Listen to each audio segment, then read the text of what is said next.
বন্ধুরা, আজ আমার শ্রী শ্রী ভাগবত গীতার অষ্টাদশ অধ্যায়ের তৃতীয় দিন আমি পড়ছি, আপনারা শুনুন। শ্লোক: ন দেষ্ট কুশলং কর্ম কুশলে নানু সজ্জতে ত্যাগী সত্য সমাবিষ্ট মেধাবী ছিন্ন সংশয়। শ্রীল প্রভুপাদের গীতার গান। কর্তব্যের অনুরোধে অকুশলও করে, আসক্তি নাহি সে কুশল কর্মের তরে। মেধাবী যে ত্যাগী সত্য সমাবিষ্ট হয়, ছিন্ন তার হয়ে যায় সকল সংশয়। অনুবাদ: যারা সত্যগুণে অবস্থিত, যারা অশুভ কর্মে বিদ্বেষ করে না এবং শুভ কর্মে আসক্ত হন না, সেই প্রকার মেধাবী ব্যক্তির কর্ম সম্বন্ধে কোনো সংশয় থাকে না। তাৎপর্য: যে মানুষ কৃষ্ণ ভাবনাময় বা সত্যগুণময়, তিনি কাউকে বা শরীরের পক্ষে ক্লেশদায়ক কোনো কিছুকেই ঘৃণা করেন না। তিনি শারীরিক দুঃখ কষ্টের পরোয়া না করে যথাস্থানে এবং যথাসময়ে তার কর্তব্যকর্ম পালন করে চলেন।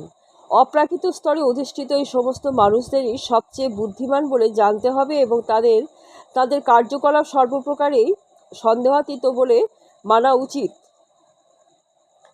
শ্লোক: ন হি ভৃতা শক্যং ত্যক্তং কর্মানুশেষতে যস্তু কর্মফলত্যাগী স ত্যাগিত্ব ভিধীয়তে। শ্রী প্রভুপাদের গীতার গান। দেহধারী জীব কর্মত্যাগ নাহি করে, কর্মফল ত্যাগ করি ত্যাগী নাম ধরে।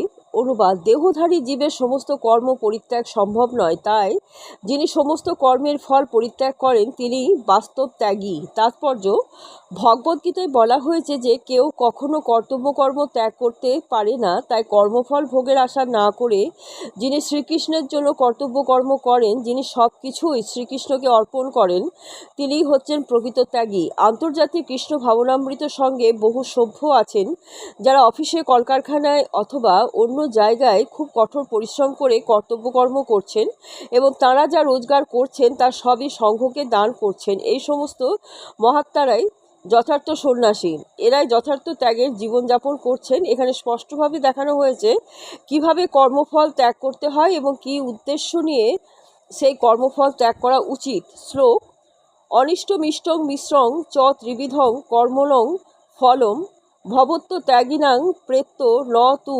সন্ন্যাসীনাং কিচিৎ। শ্রীল প্রভুপাদের গীতার গান। অনিষ্ট ইষ্ট বা মিশ্র কর্ম ফল হয়, কিন্তু সন্ন্যাসীর সেই কিছু ভোগ নয়। অনুবাদ: যারা কর্মফল ত্যাগ করেননি তাদের অনিষ্ট, ইষ্ট ও মিশ্র এই তিন প্রকার কর্মফল ভোগ হয়, কিন্তু সন্ন্যাসীদের উক্ত ত্রিবিধ ফল ভোগ করতে হয় না।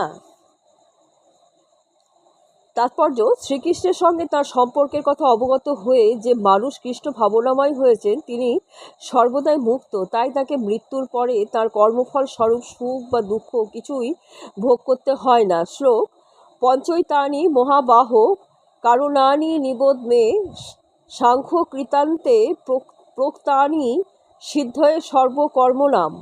শ্রীল প্রভুপাদের গীতার গান। পঞ্চ সে কারণ হয় সকল কার্যের, মহাবাহ শুনো সেই কহিসে তোমারে, বেদান্ত সিদ্ধান্ত সেই শাস্ত্রের নির্ণয়, ভালো মন্দ যাহা কিছু সেই সে পর্যায়। অনুবাদ: হে মহাবাহ, বেদান্ত শাস্ত্রের সিদ্ধান্তে কর্মসমূহের সিদ্ধির উদ্দেশ্য পাঁচটি কারণ নির্দিষ্ট হয়েছে, তা আমি বলছি, শ্রবণ করো। তাৎপর্য: প্রশ্ন হতে পারে যে প্রত্যেক ক্রিয়ারই যখন একটি প্রতিক্রিয়া রয়েছে, তাহলে এটা কিভাবে সম্ভব যে কৃষ্ণ ভাবনাময় মানুষকে তার কর্মের ফলস্বরূপ সুখ বা দুঃখ কোনোটাই ভোগ করতে হয় না। ভগবান বেদান্ত দর্শনের দৃষ্টান্ত দিয়ে এখানে বিশ্লেষণ করছেন কি করে তা সম্ভব। তিনি বলেছেন যে সমস্ত কার্যের, সমস্ত সাফল্যের পাঁচটি কারণ আছে। সাংখ্য কথাটির অর্থ হচ্ছে জ্ঞানের বৃন্ত এবং বেদান্ত দর্শনকে সমস্ত আচার্যরা জ্ঞানের চরম বৃন্ত বলে গ্রহণ করেছেন।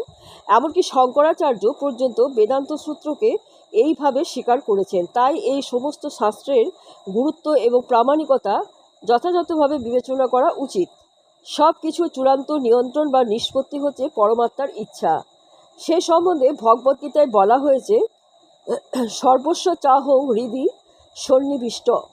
তিনি সকলকে নানা রকম কাজে নিযুক্ত করেছেন।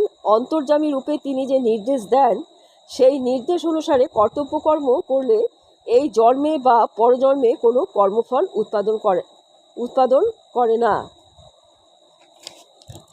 শ্লোক: অধিষ্ঠানং তথা কর্তা করণং চ পৃথক বিধম বিধিদাশ্চ পৃথক চেষ্টা দৈবং চৈবাত্র পঞ্চমম।